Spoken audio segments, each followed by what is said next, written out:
고린도전서를 연속해서 설교하는데 6장을 마치고 한 달을 쉬었습니다. 그리고 오늘 7장을 시작하는데 혹시 5장과 6장의 내용이 기억나십니까? 저도 무리한 기대라고 생각하고 있습니다. 어차피 7장이 5장과 6장과 연결되어 있으니까 제가 기억을 되살려가면서 설교를 해보겠습니다. 먼저 두 가지 예를 들어보겠습니다. 어떤 한 사람이 좋은 차를 사고 싶은데 못 삽니다. 또 어떤 사람은 여행을 가고 싶은데 출발을 못하고 있습니다. 또 어떤 사람은 너무 아픈데 병원에 가지 않습니다. 또 어떤 사람은 자녀가 원하는 것을 들었는데도 불구하고 아무것도 해주지 못하고 있습니다. 제가 지금 어떤 사람, 네 사람을 소개했는데 각 사람의 상황과 처지는 다릅니다. 그래서 겉으로 보기에는 서로 공통점이 없는 것 같고 문제가 연관성이 없는 것 같습니다. 그러나 의외로 공통점이 있고 연관성이 있습니다. 이 네 사람의 본질적 문제는 돈이 없다라는 겁니다. 차를 사고 싶은데 돈이 없고, 여행을 가고 싶은데 돈이 없고, 몸이 아파 병원에 가야 하는데 돈이 없고, 자녀가 원하는 것을 들어주고 싶은데 돈이 없습니다. 다양한 문제가 있지만 원인은 한 가지입니다. 또 다른 예를 들어보겠습니다. 어느 집에 학생이 하나 있습니다. 그런데 근래에 공부에 집중을 못하고 있습니다. 공부에 집중을 못하고 있고, 또 다른 한편으로는 부모님과 대화를 하지 않습니다. 묻는 말에는 아주 짧은 대답만 할 뿐 말을 하지 않습니다. 또 다른 한편으로는 매사에 불만이 많습니다. 식탁에서도 투정이 심하고, 용돈이 적다고 불평을 하고, 부모님이 하시는 말씀에 간섭한다고 따지기도 합니다. 또 다른 한편으로는 집에 들어오는 시간이 점점 늦어지고, 집에 있을 때에는 온종일 핸드폰만 보고 게임이나 SNS만 보고 있습니다. 이 학생은 생활의 전 분야, 아예 삶 전체가 문제투성이입니다. 이 학생이 큰 병에 걸려 있습니다. 이 학생의 병명이 무엇일까요? 이 병명은 의학 사전에도 없고 학계에도 보고된 적이 없습니다. 그러나 대한민국의 어머니들은 모두 알고 있는 병입니다. 병명은 바로 중2병입니다. 앞의 예는 각 사람이 다양한 상황에 처했지만 동일한 문제를 안고 있는 경우이고, 두 번째 경우에는 한 사람에게 다양한 문제가 발생했지만 원인은 같은 경우입니다. 그래서 보이는 현상이 다양하다고 해서 원인이 각각 다를 거라고 보아서는 안 되고, 또 겉으로 드러난 양상이 다양하다고 해서 본질이 다 다를 거라고 생각해서도 안 됩니다. 다양한 사건들, 다양한 처지들, 다양한 문제들이 드러나지만 거기에 공통의 원인, 근본적 문제가 있을 수 있다라는 것을 생각하셔야 합니다. 예, 당연합니다. 문제가 다양하고 현상이 다양하다고 해서 다 다른 게 아니라 그 원인을 찾고 찾아보면 공통의 문제가 있을 거다라는 거 너무나 당연한 말입니다. 이렇게 지극히 당연한 얘기가 너무나 빨리, 너무나 쉽게, 너무나 간단하게 왜곡되는 지점이 있는데 그게 바로 종교, 특별히 기독교입니다. 기독교는 죄와 다르다라는 것이 특징이지 절대로 상식적이지 않다라는 것이 아닙니다. 기독교는 죄와 구별된다라는 것이 특성이지 절대로 이성적 사고를 하지 않는다라는 것이 특징이 아닙니다. 정작 기독교의 특징이 드러나야 하는 곳에서 드러나지 않고 엉뚱하게도 비상식적이고 비논리적이고 비합리적인 지점에서만 기독교의 특징을 강조하려고 하는 것은 기독교를 극단적으로 오해하는 것입니다. 왜 이야기를 드리냐면 고린도전서에 겉으로 드러난 문제와 그 각 문제들에 담겨있는 본질적 요소를 잘 파악해야 한다라는 겁니다. 고린도전서 5장과 6장은 겉으로는 음행의 문제를 다루고 있습니다. 그러나 누누이 말씀드린 것 같이 만약 음행의 문제라면 계속되는 바울의 이야기가 주제와는 다르게 진행되는 것처럼 보인다라는 겁니다. 물론 표면적으로는 음행의 문제를 다루고 있는 것이 맞습니다. 그러나 핵심은 음행이 아닙니다. 우선 5장 1절에서 음행의 문제를 언급하고 2절부터는 음행한 사람을 치리하는 것에 대해서 언급하는데, 그때 바울은 음행한 당사자의 행동을 지적하는 것이 아니라 나머지 사람들의 행동을 지적했었습니다. 그리고 더욱 이상한 건 6장이었습니다. 6장 전반부를 보시면 송사를 다룹니다. 아니, 5장에서는 음행을 다루다가 6장에서 불쑥 송사를 다루어서 마치 주제가 달라진 것처럼 보입니다. 그러더니 6장 12절 이하에서는 다시 음행의 문제로 돌아옵니다. 그렇다면 저와 여러분은 6장 1절로 11절까지의 송사의 문제가 과연 5장의 앞뒤 이야기와는 구별된 별도의 이야기인가, 아니면 5장부터 6장까지 이어지는 동일한 주제인가 라는 것을 파악해야 한다고 말씀드렸습니다. 바울이 편지를 쓸 때 앞뒤 구분 없이 이것저것 마구잡이로 쓰는 것이 절대로 아닙니다. 그래서 6장이 비록 겉으로는 송사 문제를 다루고 있지만 과연 그 송사가 무엇에 관한 것이냐라는 것을 확인해 보면 음행과 연결이 되어 있는 것을 알 수 있습니다.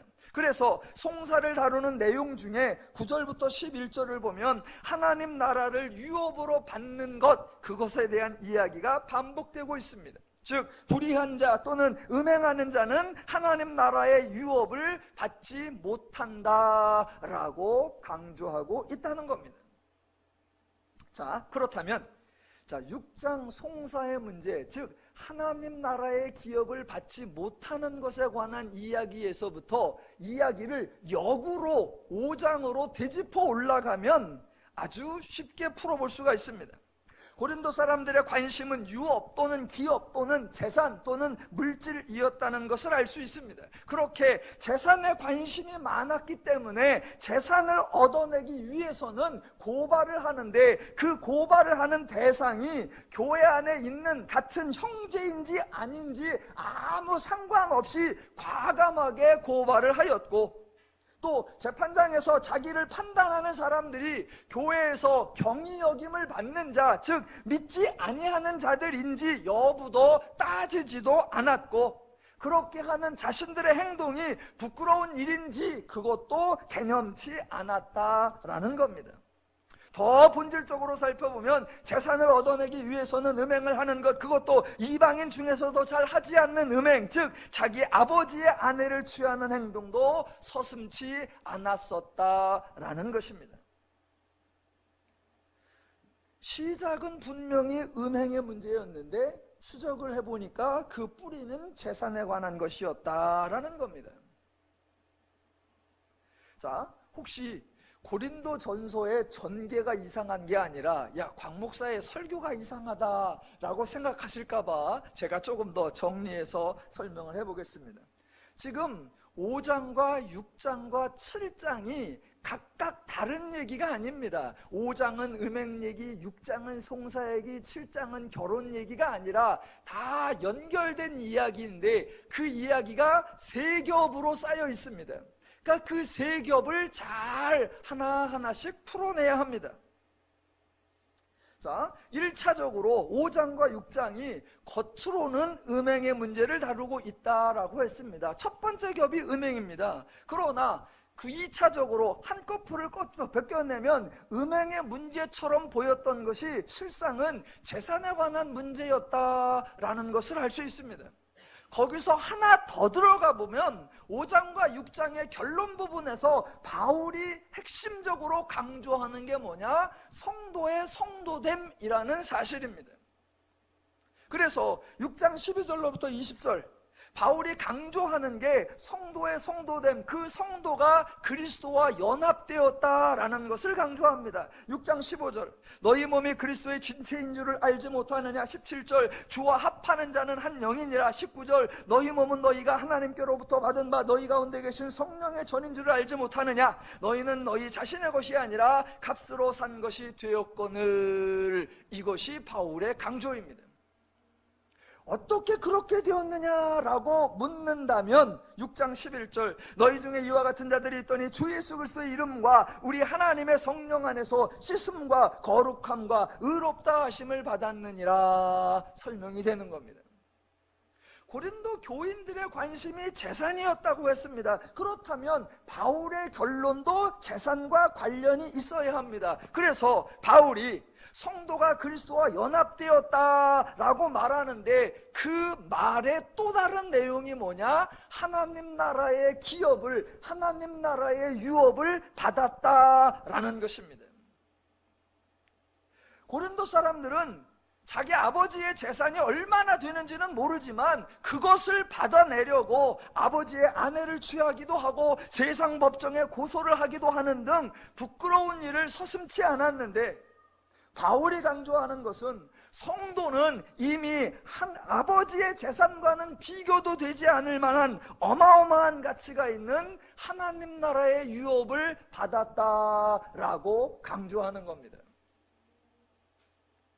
신기한 거는 바울이 이렇게 설명하고 제가 이렇게 설교해도 아무도 놀라지 않고 반가워하지 않는다는 겁니다. 그 이유 충분히 알지요. 아버지의 재산을 물려받았다면 실감이 나는데 하나님 나라의 유업은 아무리 물려받았다고 해도 실감이 나지 않기 때문입니다. 그래서 바울이 계속해서 반복하는 말이 있습니다. 너희가 성도됨을 알아라. 너희가 하나님의 자녀됨을 알아라. 너희가 구원받았다는 사실이 무슨 내용인 줄을 알아라 라고 강조하는 겁니다. 그 동일한 내용이 다양한 표현으로 등장하는 거예요. 구원을 받았다, 은혜를 받았다, 하나님의 영이 임했다, 새로운 피조물이 되었다, 하나님의 자녀가 되었다, 계속 다양한 표현으로 등장하지만 같은 내용입니다. 그러니까 바울의 편지를 이렇게 보시면 내용을 파악하고 나면 바울이 참 말을 재밌게 쓴다, 정교하게 쓴다, 다양하게 풀어준다라고 이해가 됩니다. 그러나 미처 본문을 파악하지 못한 상태에서 보면 바울이 지금 왜 이 얘기했다, 왜 저 얘기했다, 왜 여기 갔다, 왜 저기 갔다 할까라고 좀 혼미해지는 경향이 있습니다. 다시 한번 정리를 해보면 1장부터 4장까지는 겉으로 드러난 주제는 분당이나 파당이었습니다. 그러나 사실은 성도됨을 알지 못했기 때문에 발생한 어이없는 현상이었고, 5장과 6장도 겉으로는 은행이지만 실제적으로는 성도의 성도됨을 몰라서 발생한 부끄러운 사건이었다라는 겁니다. 바울이 성도됨만 강조할 뿐 은행을 소홀히 다루는 것이 절대로 아닙니다. 바울은 핵심만 강조하고 나머지는 사소하게 여기는 것 절대로 아닙니다. 그래서 핵심은 핵심대로 강조하면서 동시에 겉으로 드러난 현상도 아주 신랄하게 지적을 합니다. 그래서 음행한 자를 당장 내쫓으라고 요구하고, 그런 사람하고는 사귀지도 말라고 하고, 그런 사람은 하나님의 나라의 유업을 절대로 받지 못한다라고 선언하고, 심지어는 그리스도의 지체를 가지고 창녀의 지체를 만들겠느냐라고 호통을 치기도 합니다. 한편으로는 모르는 것을 가르치고 한편으로는 바르게 하라고 권면을 하는 두 가지를 동시에 하고 있습니다. 자, 여기서 여러분에게 한 가지 질문을 해보겠습니다. 여러분이 만약 고린도 교인이었다면 바울이 한편으로는 가르치고 한편으로는 호통치는 듯한 이런 말을 듣고 여러분은 어떤 반응을 보이시겠습니까? 바울의 이야기를 듣고 고린도 교인들이 나타낸 반응이 바로 7장 1절입니다. 자, 7장 1절을 읽어보겠습니다. 너희가 쓴 문제에 대하여 말하면 남자가 여자를 가까이 아니함이 좋으나입니다. 7장 1절을 딱 보시면 여러분은 두 가지를 순간적으로 구분해내셔야 됩니다. 첫째, 이 말은 누가 한 말이야? 그리고 두 번째, 이런 말을 왜 했을까입니다. 7장 1절을 이해하기 위해서 바로 앞으로 6장 12절로 가보겠습니다.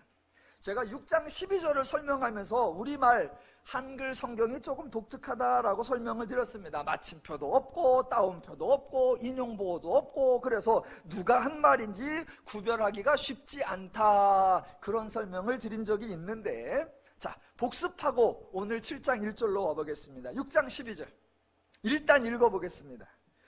모든 것이 내게 가하나 다 유익한 것이 아니요 모든 것이 내게 가하나 내가 무엇에든지 얽매이지 아니하리라 입니다. 이게 한 사람의 말이 아니라 두 사람의 말이 섞여 있습니다. 구분을 해보면 먼저 고린도 교인들이 말하는 거였습니다. 뭐라고요? 모든 것이 내게 가하다, 이렇게 말을 한 겁니다. 그러자 바울이 그렇다고 다 유익한 게 아닙니다. 여러분이 말한 모든 것이 가하다는 것이 맞지만 나는 무엇에든지 얽매이지 않을 겁니다 라고 대답을 한 거예요. 그러니까 12절이 두 사람의 대화입니다. 13절도 보시면 음식은 배를 위하여 있고 배는 음식을 위하여 있으나 하나님은 이것저것을 다 패하시리라. 우리말 성경으로 보면 한 사람이 쭉 말을 한 것 같습니다. 그러나 13절도 두 사람의 말이 섞여 있습니다. 먼저 고린도 교인들이 말하기를 음식은 배를 위하여 있고 배는 음식을 위하여 있습니다, 그렇게 말을 하자 바울이 하나님은 이것저것을 다 패하실 겁니다 라고 대답을 했던 겁니다. 그러니까 어떤 본문이 나오면 이게 한 사람 말인가 두 사람 말인가 여러 사람 말인가, 그렇다면 누가 한 말인가 구분을 잘 하셔야 그 다음을 이해하기가 쉽습니다. 자, 오래간만에 설교를 드리니까 복습 하나 더 하겠습니다. 구약으로 가볼게요. 이사야서 63장 아주 재미난 걸 여러분에게 한번 보여드리겠습니다. 구약성경 이사야서 63장으로 가보겠습니다.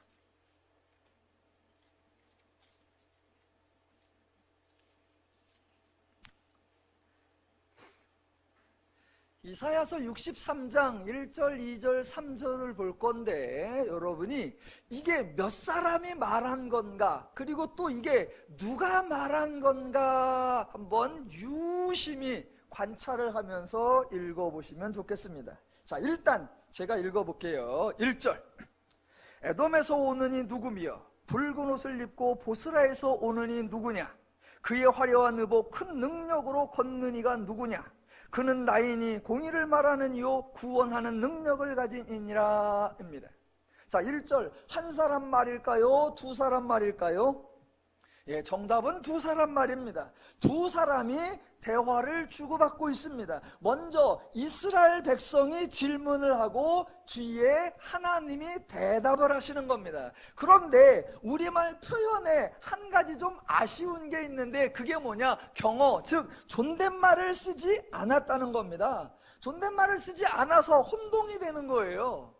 제가 존댓말을 섞어서 제대로 이해가 될 수 있도록 한번 읽어보겠습니다. 먼저 이스라엘이 한 말, 에돔에서 오시는 이가 누구이시며 붉은 옷을 입고 보스라에서 오시는 이가 누구십니까? 그의 화려한 의복 큰 능력으로 걷는 이가 누구이십니까? 이렇게 이스라엘이 물은 거예요. 그때 하나님의 대답이 자연스럽게 나오는 겁니다. 그는 나이니 공의를 말하는 이요 구원하는 능력을 가진 이니라. 여기까지는 그래도 쉽습니다. 여러분을 가장 혼란스럽게 만드는 게 2절입니다. 일단 2절을 읽어보겠습니다. 어찌하여 내 의복이 붉으며 내 옷이 포도즙 틀을 밟는 자 같으냐.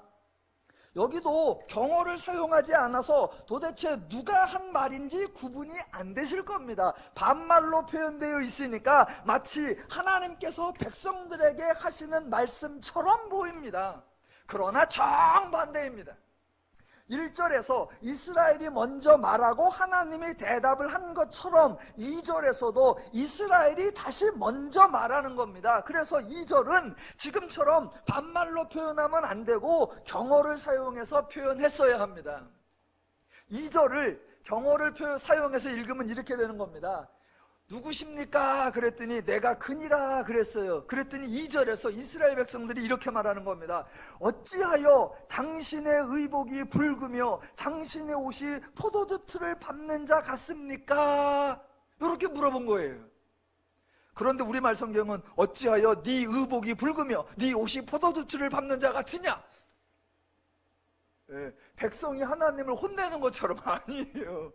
백성이 그분이 구원으로 오시는 구원하는 능력을 가진 이시라고 하는데 그렇다면 어찌하여 당신의 의복이 붉으며 당신의 옷이 포도즙을 밟는 자 같습니까?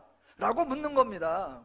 그때 3절에 하나님께서 대답하시기를 만민 가운데 나와 함께한 자가 없이 내가 홀로 포도즙을 밟아서 그렇게 내 옷이 붉게 되었다라고 설명하는 거예요. 재미있죠? 예, 그 재미를 이어서 7장 1절로 와봅니다. 이제 고린도전서 7장 1절. 너무나 단순한 것 같지만 성경 읽을 때 몇 사람이 한 말이고 누가 한 말이고 왜 한 말인지가 구분이 안 되니까 오해가 발생하는 거예요. 그럼 7장 1절 일단 제가 읽어보겠습니다. 너희가 쓴 문제에 대하여 말하면 여기까지는 괜찮습니다. 그 다음 남자가 여자를 가까이 아니함이 좋으나 입니다. 여기서 질문. 남자가 여자를 가까이 아니함이 좋으나 이 말은 누가 한 말일까요? 1번 고린도 교인, 2번 바울. 정답은 1번 고린도 교인입니다. 너희가 나한테 편지를 썼는데 뭐라고 썼느냐? 남자가 여자를 가까이 하지 않는 게 좋겠네요 라고 편지를 썼다. 이제 그 말에 대해서 2절부터 내가 대답을 한다 그겁니다. 자, 5장부터 6장까지 음행에 관한 문제 제기가 나왔고 바울이 말한 우리는 그리스도의 지체라는 선언, 그리고 창기와 합하는 자는 그와 한 몸이요 음행은 자기 몸에 죄를 범하는 것이다 라는 말을 하니까 7장 1절이 등장하는 겁니다. 그렇다면 이제 저와 여러분은 7장 1절을 고린도 교인들이 말했다면 왜 이런 말을 했을까? 그 이유를 파악해야 합니다. 앞서 6장 후반부에서 바울의 핵심은 뭐였냐면 성도의 성도됨을 알아라, 성도가 하나님 나라의 기업을 받았다는 것을 알아라, 그 얘기였는데 고린도 교인들은 성도됨이나 하나님 나라의 기업이나 그런 얘기는 다 온데간데 없고 오직 남녀관계 하나만 집중해서 지금 말하고 있습니다. 특히 바울이 6장 18절에서 한 말을 꼬투리 잡아서 7장 1절이라고 받아치는 거예요. 두 개를 연결해 보겠습니다. 6장 18절에서 바울이 이렇게 말합니다. 음행을 피하라. 사람이 범하는 자마다 사람이 범하는 죄마다 몸 밖에 있거니와 음행하는 자는 자기 몸의 죄를 범하느니라. 그러자 대뜸한다는 말이 7장 1절. 그렇다면 아니 남녀관계가 그렇게 심각한 문제라면 차라리 남자가 아예 여자를 가까이 하지 않는 게 좋겠습니다. 요렇게 말하는 거예요.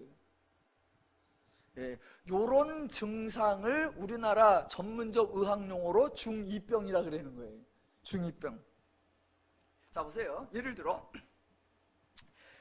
연휴가 되어서 가족이 이제 여행 나들이를 합니다. 그러니까 엄마 아버지하고 중2 아들도 이제 여행을 갑니다. 여행을 갔다가 일요일날 저녁에 집에 도착을 하고 월요일날 학교를 가야 돼요.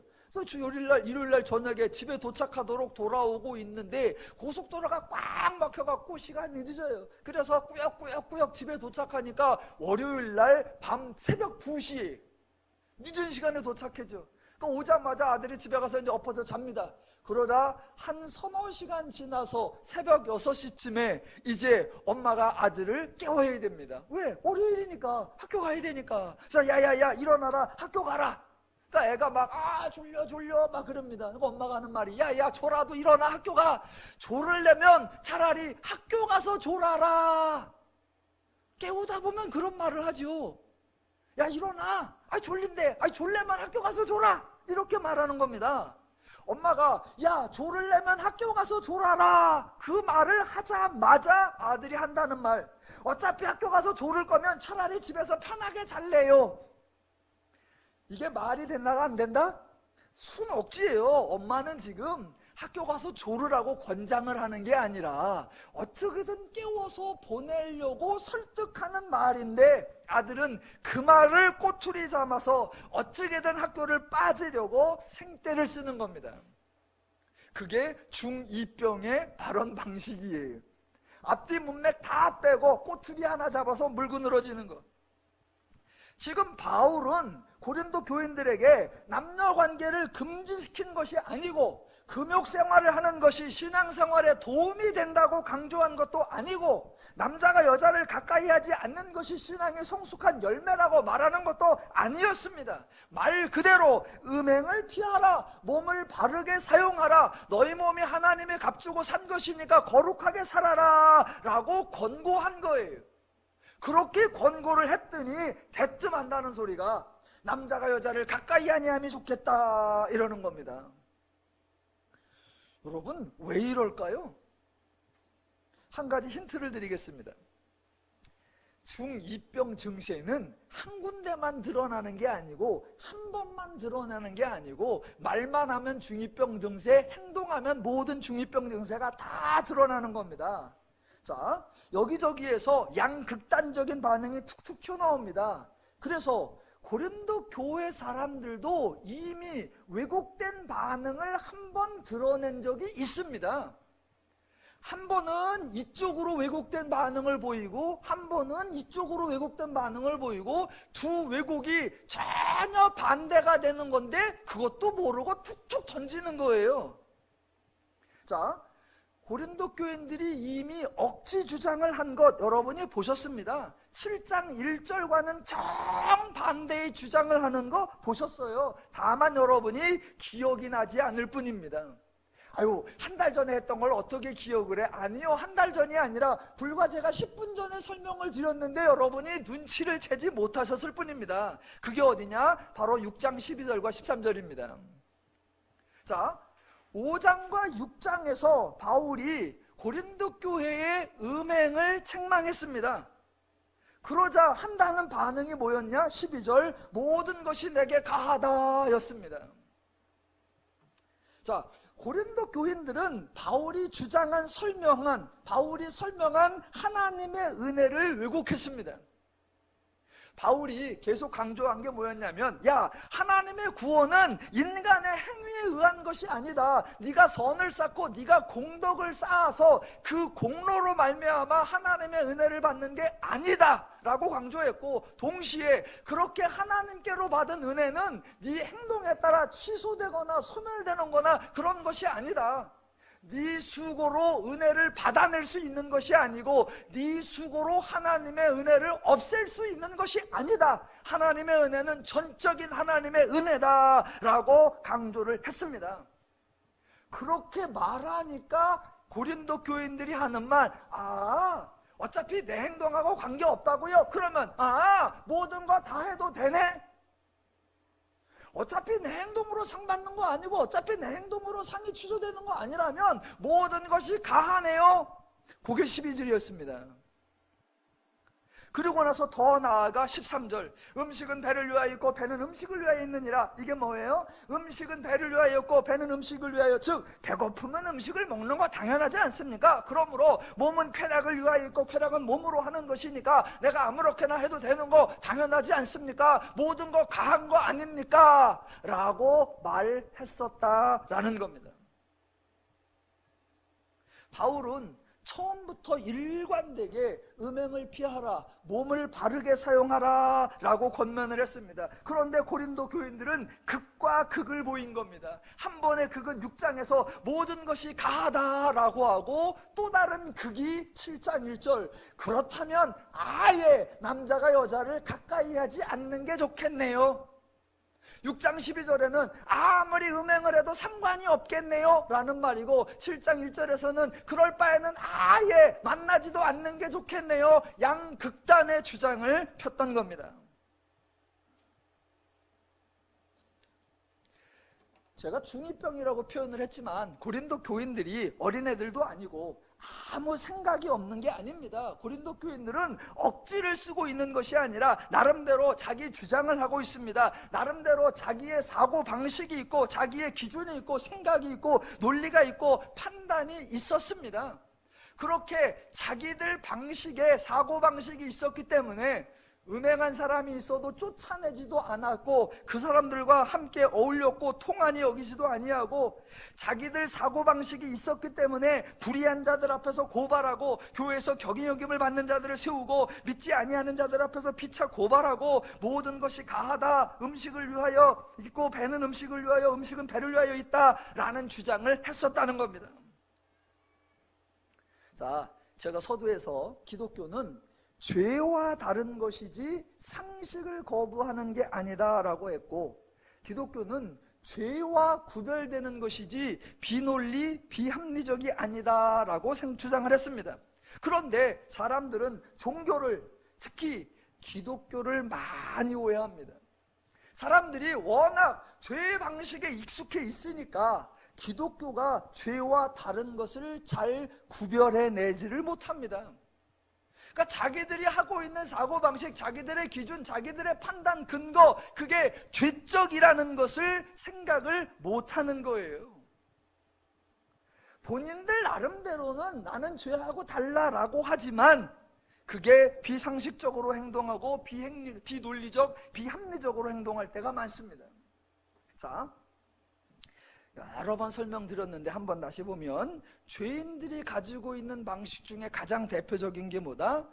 인간은 상 받을 만한, 은혜 받을 만한, 복 받을 만한 근거, 행동, 공덕을 쌓아야 한다라는 겁니다. 신에게 어떤 응답을 받으려면 신을 감동시키고 신에게 응답을 받을 만한 일을 해야 한다라는 겁니다. 그렇다면 여러분, 신에게 복을 받고 신에게 은혜를 받을 만한 일을 해야 하면 그 일은 쉬운 일이어야 할까요? 어려운 일이어야 할까요? 예, 죄인들 사고방식에 어려운 일이어야 한다라는 겁니다. 간단해야 할까요? 힘들어야 할까요? 힘들어야 합니다. 만약 간단하고 쉬우면 누구나 다 받아버리니까. 그래서 타종교에서나 세상에 말하는 복받는 조건은 언제나 어렵고 힘들고 아무나 할 수 없고 쉽게 할 수 없고 자연스럽지 않고 평범하지 않은 일들입니다. 그래서 우리 주변에서 볼 수 있는 종교행위나 다른 나라 타종교에서 볼 수 있는 종교행위의 공통점이 뭐냐? 어려운 일, 힘든 일, 자연스럽지 않은 일입니다.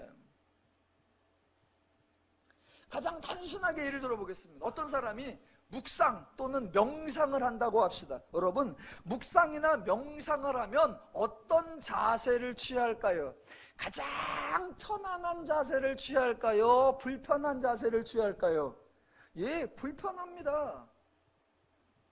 제가 타종교 수련회 가서 좌선 같은 것도 해봤다고 했지 않습니까? 그러면 제일 먼저 허리를 바짝 세우고 가부좌를 틀고 고개를 끝으로 숙이고 눈은 어디를 바라보고 그 상태를 유지하게 합니다. 그 상태가 흐트러지면 탁 와서 칩니다. 그거 결코 쉬운 게 아니에요. 우리는 잠깐만 시범적으로 한 2, 3분 해보니까 그러죠. 그 상태로 4시간, 5시간, 그 상태로 온종일, 그 상태로 일주일, 한 것 동안 것 때 그 상태로 100일씩 간다. 예, 어마무지하게 어렵습니다. 여러분, 명상이나 묵상 중에 팔 베고 누워서 하는 명상 보셨습니까? 해변가에 양쪽 나무에 해먹을 매달아 놓고 거기에 흔들흔들거리면서 묵상한다. 들어보신 적이 있습니까? 없습니다.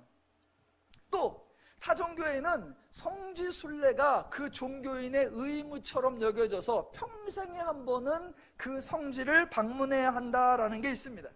여러분, 그때 자기 집에서부터 성지까지를 갈 때 편하게 갈까요? 힘들게 갈까요? 당연히 힘들게 갑니다.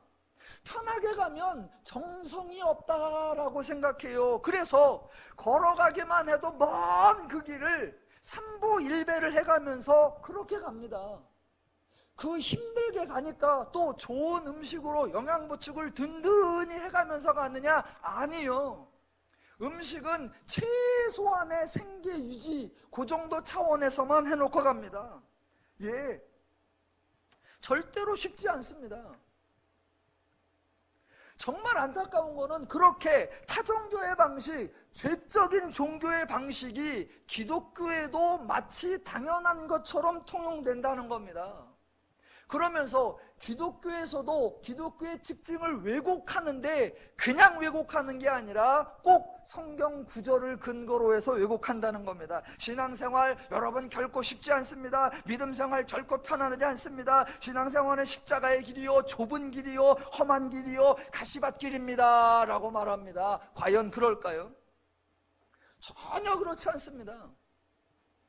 지금 고린도 교인들은 바울이 설명한 것을 양극단으로 오해하고 왜곡한 거예요. 어떻게 왜곡했느냐? 바울이 인간의 행동으로 근거한 것이 아니야, 하나님의 은혜야 라고 하나님의 은혜를 강조하니까 그러면 모든 게 다 가하네 방종으로 왜곡하고, 그래서 바울이 음행을 피하고 건강하고 바르고 똑바로 살아, 너희가 거룩하게 살아 라고 권면하니까 에이씨 그럴 바에는 아예 안 만나는 게 좋겠네. 은혜를 강조하면 방종으로 빠지고 거룩을 강조하면 금욕으로 빠지고, 제주도 좋아요? 나 같으면 그냥 알아듣겠어. 근데 둘 다 기가 막히게 못 알아듣고 둘 다 기가 막히게 왜곡을 합니다. 왜곡을 해요. 그래서 지금 6장과 7장에서 바울이 기독교를 설명할 때 고린도 교인들이 두 개의 왜곡된 반응 두 가지예요. 6장 12절 모든 것이 가하다, 7장 1절 차라리 그럴 바에는 금욕하는 게 낫다라는 겁니다. 자, 고린도 교인이 이렇게 7장 1절에서 반응을 보였습니다. 그렇다면 차라리 남자가 여자를 가까이 아니하는 게 좋겠네요 라고 말하자 바울이 대답을 해야 합니다. 2절부터 바울의 대답을 들어보겠습니다. 그런데 읽기 전에 한번 바울의 대답을 예상해 보겠습니다. 바울은 무슨 신비한 말을 할까요? 아니면 당연한 말을 할까요? 당연한 말이죠. 바울은 어려운 이야기를 할까요? 쉬운 이야기를 할까요? 예, 쉬운 이야기입니다. 바울은 종교적인 선언을 할까요? 일상적인 말을 할까요? 예, 일상적인 말을 합니다. 그래서 2절을 보시면 음행을 피하기 위하여 남자마다 자기 아내를 두고 여자마다 자기 남편을 두라. 예, 얼마나 당연해요. 얼마나 당연해요. 음행을 피하기 위하여 남자나 여자나 상관하지 말라. 아니요. 음행을 피하기 위하여 남자는 남의 아내를 두고 여자는 남의 남편을 두라. 아니요. 아주 간단해요. 음행을 피하기 위하여 남자는 아내를 두고 여자는 남편을 두고 각 사람은 자기 역할에 충실하라. 예, 얼마나 당연해요. 간혹 7장 1절로부터 2절 3절을 읽을 때 성경은 안 그런데 스스로 어려움에 빠지는 경우가 있습니다. 왜 그러느냐? 7장 1절에서 남자가 여자를 가까이 아니함이 좋다, 이걸 누가 한 말이냐? 아, 바울이 그랬구나 라고 생각해버리면 1절과 2절이 달라집니다. 1절에서는 남자가 여자를 가까이 아니함이 좋다라고 말하더니 2절에 가서는 서로 남편과 아내를 두라라고 말하고 3절에서는 서로 의무를 다하라라고 하면 앞뒤가 맞지 않아 보입니다. 예, 맞아요. 그래서 1절은 누가 말했느냐? 고린도 교인들의 왜곡된 종교 인식을 설명한 거고, 그래서 2절과 3절에서 바울은 매우 당연한, 매우 상식적인, 매우 논리적이고 합리적인 대답이 되는 겁니다. 지금 1절과 2절이 고린도 교인들과 바울이 주고받는 대화가 아주 사실은 독특하고 재미있는 거예요. 지금 바울은 종교적 이야기를 하는 것이 아니라 매우 일상입니다. 타종교와 기독교의 특징을 하나 예를 든다 그러면 많이 있지만 그 중에 또 하나, 여러분, 타종교는 어쨌거나 그것을 종교화 만들고 삶의 일정 부분을 신성화하려고 하는 특징이 있습니다. 기독교는 그거 하는 거 아니에요. 기독교는 종교화를 하거나 신성화를 하지 않습니다. 대표적으로 세상에서 하는 신성화가 한 세네 가지가 있는데, 첫 번째 공간의 신성화죠. 그래서 여기는 신령한 곳, 여기는 영험한 곳, 여기는 특별한 곳이라는 공간의 신성화를 합니다. 기독교에는 그런 거 없습니다. 하나님이 천지를 창조하시고 그 천지를 바라보시면서 뭐라고 하셨느냐? 보시기에 좋았더라 그랬습니다. 하나님은 어느 한 곳을 지정해서 이쪽은 영험하다, 어느 한 장소를 지정해서 여기는 거룩하다, 성막을 지은 그 땅은 거룩하다, 성전을 지은 그 땅은 존귀하다, 그런 말씀 하신 적이 없습니다. 하나님이 약속하신 가나안 땅, 그러니까 가나안 땅은 탁월하다, 그렇게 말씀하신 적이 단 한 번도 없습니다. 그러니까 기독교에는 공간의 신성화 없습니다. 또 기독교에는 시간의 신성화도 없습니다. 하나님이 역사하는 시간 중에 특별한 시간 없습니다. 하나님이 응답을 잘 하시는 시간, 하나님이 특별히 반응하기를 좋아하는 시간 없습니다. 하나님이 새벽을 좋아하세요? 낮을 좋아하세요? 그런 거 없습니다. 하나님은 잠깐을 좋아하세요? 밤새는 걸 좋아하세요? 예, 그런 거 없어요. 하나님이 역사를 언제 해요? 그럼 우리 또 이런 얘기하죠. 새벽 동트기 바로 직전이 가장 어둡다. 그래서 동트기 직전에 하나님께서 인간에게 가장 힘든 시련을 주셔서 그 시련을 이길 때 하나님께서 역사하신다. 다 뻥이에요, 뻥. 그런 신성화 없습니다. 교회에 왜곡된 시간의 신성화가 그동안 있었죠. 지금부터 한 20년 전에 우리 모두가 입에 달고 살았던 말 뭐였어요? 주일 성수. 주일은, 안식일은 하나님의 날이라 엿새 동안은 내비둬도 주일만큼은 철저하게 하나님의 날이고 주의 날이고 교회 가는 날이니까 온전히 지켜라. 그래서 주 5일째 도입할 때 얼마나 많은 사람들이 쓸데없는 반대를 하고. 아니요, 그런 거 없습니다.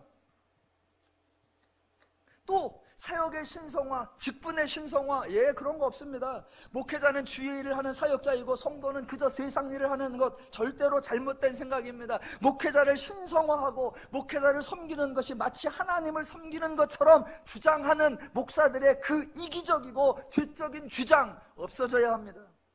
심지어 목사가 하나님의 축복과 저주의 권한을 위임받은 것처럼 우쭐대는 거 정말 가관이고 꼴불견에 불과합니다. 기독교에는 그러한 쓸데없는 종교와 쓸데없는 신성화가 없습니다. 지금 7장 1절과 2절에서 도리어 이게 재미있는 게 1절에서 고린도 교인들은 거룩하게 살아라 라고 말하니까 거룩하게? 그러면 내가 아주 거룩해져야지. 어떻게 할까? 그래, 아예 남자가 여자를 상관하지도 말아야지. 이런 얘기를 하는 거예요. 그랬더니 바울은 정반대로 서로 남자는 아내를 두고 여자는 남편을 두라 라고 권면하는 거예요. 얼핏 생각하면 반대로 나올 것 같습니다. 반대로. 고린도 교인들이 사람이 어떻게 혼자 살아요? 그러니까 우리 남편을 두고 우리는 아내를 두고 우리 같이 서로 살래요. 그러면 바울이 그러는 거 아니야, 그러는 거 아니야. 그거는 세상 거고 부정한 거고 그건 헛된 것들이라는 거고 신령한 우리는 남자가 여자를 가까이 하니면 옳으니라. 이렇게 말해야 할 것 같은데 지금 본문은 정반대예요. 이 1절과 2절 같은 게 오늘날 교회에서도 이런 현상이 일어난단 말입니다. 성도들은 뭐라고 하느냐? 성도들은 목사님은 성도들의 삶을 몰라서 그래요. 목사님들 맨날 교회 얘기만 하고 목사님 맨날 성경 얘기만 하는데 우리 삶이 얼마나 힘들고 우리 삶이 얼마나 복잡하고 제발 우리 삶을 이해해 주세요. 성도들이 그렇게 요구해. 그러면 또 목사님들은 반대로 세상에 그 죄적인 일에 얽매이지 말고 하나님 중심으로 교회 중심으로 쓸데없이 시간 많다고 세상 나가서 허랑방탕하지 말고 교회로 와라. 오늘날 대화가 성도와 목사의 대화가 그렇게 가요. 바울식으로 가면 반대예요. 오늘 지금 고린도서 7장 1절과 2절로 가면 반대로 가는 겁니다. 교인들이 이렇게 말하는 거예요. 그래도 주일 성수를 해야 되고요. 그래도 주일에 열심을 내고 그래도 하나님 사역을 해야죠. 예, 저는 교회로 갈래요. 그러니까 바울이 그거 하지 마라. 너희들 일상이 중요해. 너희 평범한 삶이 중요해. 너희들의 삶 가운데 하나님의 원리를 실천하며 살아. 도리어 지금 이렇게 말하고 있는 거예요. 자, 고린도 교인들이 가정생활, 성생활을 주장하고 사도 바울이 신앙생활을 위해 종교를 위해 금욕하라 그렇게 말하고 있는 것이 전혀 아니고 정반대로 고린도 교인들은 왜곡된 금욕을 통한 성숙을 얘기하려고 하고 바울은 일상의 삶을 강조하려고 한단 말입니다. 자, 기쁜 소식. 이제 5분 남았습니다. 이제 기쁜 소식 마지막이에요.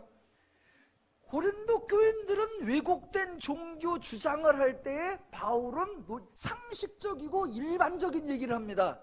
그때 많은 분들을 혼란하게 만드는 장치가 하나 있어요. 그게 5절이에요. 5절. 자, 5절 읽어보겠습니다. 서로 분방하지 말라. 다만 기도할 틈을 얻기 위하여 합의상 얼마 동안은 하되 다시 합하라. 매우 종교적으로 들립니다. 그래서 기도할 때는 가능한 성결하고 되도록 부정이 타지 않도록 해야 하기에 서로 분방하도록 하라 라고 권면하는 것처럼 들립니다. 이런 얘기 많이 들어봤죠. 우리나라 사극 보면 맨날 이런 얘기 나오잖아요. 신만이가 이제 산삼캐러 출발하기 전날에 에헤 물러가라 부정 타지 못하게 라고 하는 것처럼 보여요. 여러분, 바울이 남녀관계를 부정하게 생각하고 있을까요? 바울이 기도에 대한 트라우마가 있습니까? 바울이 어떻게 하면 더 응답받는 기도가 있을까? 그런 특징을 강조하는 걸까요? 전혀 그렇지 않습니다.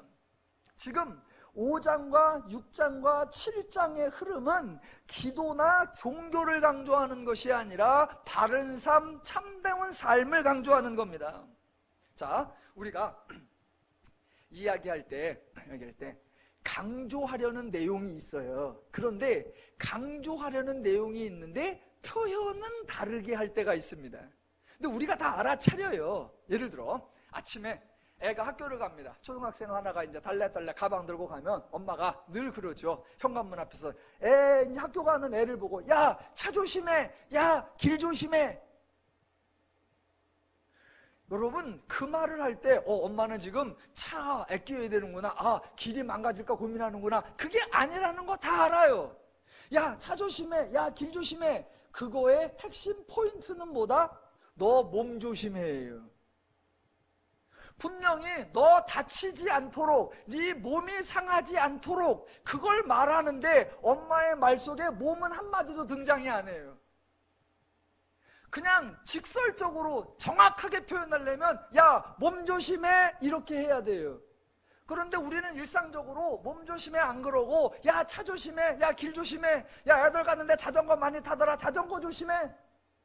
아니요. 여러 개 고민할 필요 없이 핵심만 바르게 표현을 하면 야, 몸 조심해 그러면 됩니다. 근데 우리는 차 조심해, 길 조심해 라고 해도 나 몸 조심하라는구나 알아들어요. 하나 더, 세상 사람들이 오래간만에 누구를 길 가다 만났습니다. 아니면 전화를 통해서 통화가 됐습니다. 그럼 이런저런 얘기하다가 마지막에 이렇게 끊죠. 이제 야, 우리 언제 한번 만나서 소주 한잔 하자. 그 말은 우리는 언제 만나서 반드시 술을 먹어야 한다. 그때 먹는 술은 맥주면 안 되고 소주이어야만 한다. 이런 의미가 아니라는 거 우리가 다 알아요. 야, 언제 한번 만나서 소주 한잔 하자. 이게 뭐예요? 만나자, 보자, 대화하자, 서로 소통하고 살자, 그 얘기예요. 그런데 만나자는 말도 안 하고 교제하자는 얘기도 안 하고 사귀자는 얘기도 안 하고 그저 하는 게 뭐다? 술 얘기예요. 야, 소주 한잔 해. 그렇게 표현하지만 의미가 그게 아니라는 걸 알아들어요.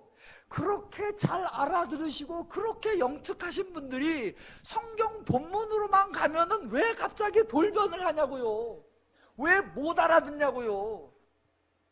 그게 5절입니다. 5절.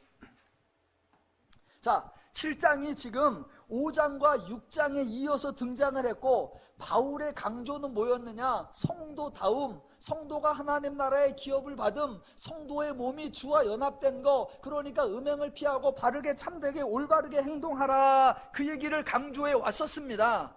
그러다가 느닷없이 5절에서 그런데 기도는 예외다 라고 말하면 이야기가 안 맞잖아요. 5절의 강조점이 뭐냐? 5절에 서로 분방하지 마라, 그리고 다시 합하라, 이게 강조예요. 그런데 중간에 기도가 나오죠. 그렇다면 제가 기도와 관련해서, 음행과 관련해서, 기도와 관련해서 바울이 강조하는 단어가 하나 있습니다. 제가 짧게 읽을게요. 본문 있는 그대로. 그 중에 오늘 설교에 가장 가을이 강조하는 게 이거였구나 라고 한 단어를 고르십시오. 힌트는 주보에 나오는 오늘 설교 제목입니다. 제가 읽어볼 테니까 골라보세요. 다만 기도할 틈을 얻기 위하여 합의상 얼마 동안은 하되. 바울이 강조하는 단어가 뭐다? 합의상 이겁니다. 합의. 왜 이 얘기를 하냐면요, 여러분, 자 이제 3분 남았습니다. 자, 예나 지금이나 사람들은요, 종교라는 거 앞에 상당히 공포감을 느낍니다. 종교라는 것의 권위를 인정하고 종교라는 것에 쉽게 저항을 못해요. 종교를 신성한 것으로 취급하고 종교를 거룩한 것으로 취급하니까. 그래서 어떤 사람이 종교적 명분을 가지고 행동을 하면 감히 대항하기가 쉽지 않습니다. 그래서 어떤 사람이 무슨 일을 할 때 종교적 명분을 가지면 그 행동이 독선적이 되고 그 행동이 일방적이 되고 그 행동이 강압적이 되는 경우가 많습니다. 보세요. 지금 부부관계를 얘기하는데 한 사람이 갑자기 이렇게 말하는 거예요. 나 기도할 테니까 얼씬도 하지 마. 그렇게 일방적으로 통보하면 그 상대방이 남편이든 아내이든 가만히 있어봐, 이걸 어떻게 해야 되지? 얘 건들기가 망설여지는 겁니다. 왜? 다른 것도 아니고 기도한다는데, 거룩한 시간을 갖는다는데, 거룩한 행동을 한다는데 방해할 근거를 찾기가 어렵습니다. 지금 고린도 교인들이 종교를 왜곡하니까 한편으로는 하나님의 은혜를 깨닫지 못하고 방종으로 가고, 한편으로는 하나님의 거룩을 깨닫지 못하고 금욕으로 갑니다. 그러면서 종교적 명분을 내세워서 나 기도할 거야 라고 하면 아무도 범접지 못하는 것 같은 그런 종교적 폭력을 행사합니다. 그때 바울은 그러는 거 아니다. 방종도 아니고 금욕도 아니고 너무나 자연스럽게 음행을 피하기 위하여 남자는 아내를 두고 여자는 남편을 두고 서로를 존귀히 여겨라. 그리고 만약 너희 중에 종교 명분을 세워서 나 기도할 거야 뭐 그렇게 하려고 하면 종교라는 명분으로 일방적, 독선적, 강압적으로 하지 말고 뭐 하라? 합의를 하라. 정말 멋있는 말입니다. 여러분, 우리 가운데 종교적 명분 때문에 피해본 사람이 한둘이에요. 신학교의 3분의 1은 그 종교적 명분 때문에 피해본 사람이야. 어떤 사람이 애를 못 낳아. 그러다가 하나님 앞에 막 기도해서 자녀를 주세요. 그러면 저 혼자 하나님 앞에 소원을 한단 말입니다. 종교적 명분으로 딱 정해버려요. 하나님이 아들을 주시면 이 아들 목사 만들겠습니다. 애한테 물어봤어? 애한테 합의했냐고. 그래서 애가 태어나면 그때부터 너는 하나님 앞에 드리네야, 너는 하나님께로 바치네야, 너는 하나님의 사람이야. 얘가 딴 거를 할 때마다 뒷골이 땡겨. 트라우마가 계속. 어마어마한 종교를 빙자한 인격살인이에요. 가끔 가다 보면 또 이런 사람이 있어요. 멀쩡히 직장 잘 다니다가 그래서 가정을 돌보다가 어느 날 가정도 안 돌보고 직장도 그만둬. 그래놓고 한다 소리가 주께서 부르신 것 같아.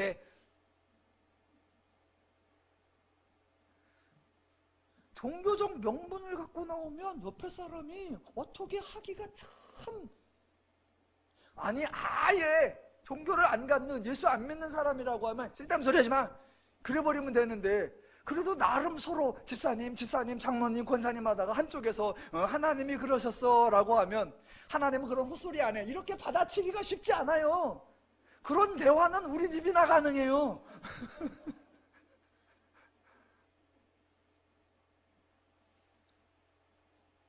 지금 바울은 지극히 상식적이고 지극히 당연한, 그래서 왜곡된 종교 양식이 아니라 너무나 합리적이고 너무나 당연한 것을 하고, 행여라도 종교적 명분을 가지고 어떤 것을 하려고 하면 혼자 하지 말고 합의하라.